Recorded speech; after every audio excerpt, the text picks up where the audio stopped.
কোথা থেকে এক পঞ্চমুখী সাপ এসে সেই বাঁশের ভেলার পাশে শিবলিঙ্গের মাথায় ছাওয়া হয়ে দাঁড়িয়ে যায়। এই বছর বর্ষার পূর্বেই বৃষ্টির আগমন ঘটেছে। বেশ কয়েকদিন ধরে এক নাগাড়ে বৃষ্টি হয়েই চলেছে। মাঠে ঘাটে চারিদিকে জল জমতে শুরু করেছে। এবারে চাষিদের মনে বেশ আনন্দ দেখা যাচ্ছে।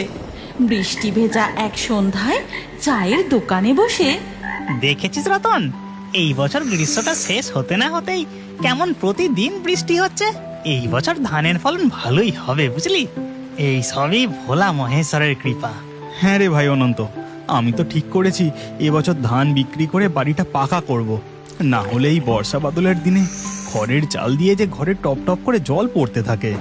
এভাবে চায়ের দোকানে বসে বৃষ্টির আমেজের মধ্যে চাষবাস আর শ্রাবণ মাসে শিব মন্দিরের পুজো নিয়ে নানান রকম আলোচনা হতে থাকে। আর চল তবে, অনেকটা রাত হয়ে গেল, এবার বাড়ি ফিরে যাই। এরপর যে যার বাড়ি ফিরে যায়। রাত বাড়ার সাথে সাথে বৃষ্টি আরও বাড়তে থাকে। ঘন ঘন বজ্রপাত হতে থাকে। কেউ বুঝতেই পারে না এই বৃষ্টি তাদের জীবনে আশীর্বাদের পরিবর্তে প্রবল অভিশাপ ডেকে আনতে চলেছে। পরের দিন সকালে অনন্ত হন্তদন্ত হয়ে ছুটতে ছুটতে রতনের বাড়ির দিকে যায়। ভাই রতন, বাড়িতে আছিস? শিগগিরই বাইরে বেরিয়ে আয়, এদিকে যে সর্বনাশ হয়ে গেছে। কি হয়েছে রে, তুই এরকম হাঁপাচ্ছিস কেন? সর্বনাশ হয়ে গেছে রে, সমস্ত জমিতে 1 হাঁটু করে জল দাঁড়িয়ে গেছে, সমস্ত ফসল নষ্ট হয়ে গেছে। দামোদর নদীর বাঁধ ভেঙে গ্রামের দিকে জল ঢুকতে শুরু করেছে।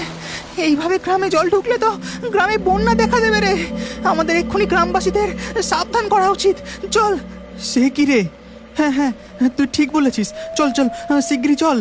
এরপর তারা ঘুরে ঘুরে গ্রামের সকলকে সাবধান করতে থাকে এবং গ্রামের সকলে মিলে এক জায়গায় জমায়েত হয়। আমাদের সকলকে জমিদার মশাইয়ের কাছে গিয়ে আমাদের সমস্যার কথা বলতে হবে। এই বিপদের দিনে একমাত্র তিনি আমাদের সাহায্য করতে পারেন। এরপর গ্রামের সকলে মিলে জমিদার মশাইয়ের বাড়ি যায়। জমিদার মশাই, আমাদের বাঁচান।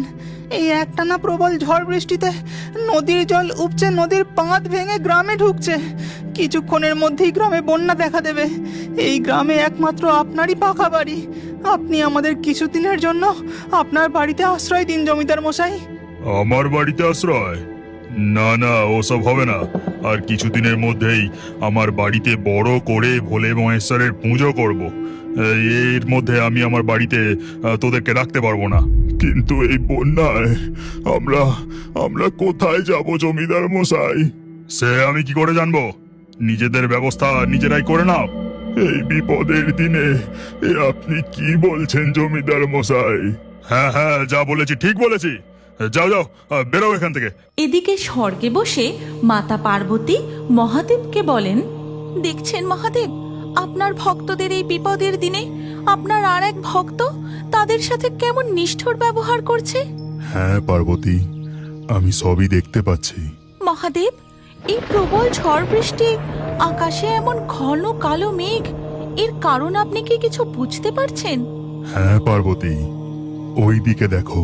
এদিকে মর্তে তখন দেখা যায় এক গভীর জঙ্গলে কালনাগ আর নাগিন তাদের মুখ থেকে কালো ধোঁয়া ছাড়তে থাকে, যার ফলে আকাশ ঘন কালো মেঘে ঢেকে যায় আর বৃষ্টি থামার কোনো নামই নেয় না। নাগিন, এবার আমরা আমাদের প্রতিশোধ ঠিকই নেব। এই গ্রামে আমরা মহাদেবের পূজা কিছুতেই হতে দেব না। গোটা গ্রামকে বন্যার জলে ডুবিয়ে দেব, ঠিক যেমন ভাবে আমরা স্বর্গে বন্যা সৃষ্টি করেছিলাম। ঠিক বলেছ কালনাগ, অনেক কষ্টে আমরা পাতাল থেকে বেরিয়ে এসেছি। এবার আমরা ওই মহাদেবের ভক্তদের শাস্তি দিয়ে এর বদলা নেব। এই কথা বলে তারা আবারও মুখ দিয়ে কালো ধোঁয়া বের করতে থাকে। এই প্রবল বৃষ্টিতে গোটা গ্রাম বন্যার জলে ডুবে যায়। গ্রামের সমস্ত ফসল নষ্ট হয়ে প্রায় প্রত্যেকের বাড়িতে খাবার শেষ হয়ে আসে। এমন সময় রতনের বউ বলে, কি গো, সামনেই তো শ্রাবণ মাসের সোমবার, মহাদেবের পুজোর ব্যবস্থা করতে হবে তো। কিন্তু এই প্রবল বন্যায় পুজোর ব্যবস্থা করব কি করে? মন্দিরও যে জলে ডুবে গেছে। এই শ্রাবণ মাসের জন্য আমরা সারা বছর অপেক্ষা করে থাকি, মহাদেবকে পুজো করে সন্তুষ্ট করার জন্য। এই বন্যার কারণে কি মহাদেবের পুজো বন্ধ থাকবে? না না, তা কখনো হতে পারে না। শোনো, আমার মাথায় একটা বুদ্ধি এসেছে। এই গল্পের পরবর্তী পর্ব যদি তোমরা দেখতে চাও তাহলে কমেন্টে নেক্সট পার্ট অবশ্যই লেখো।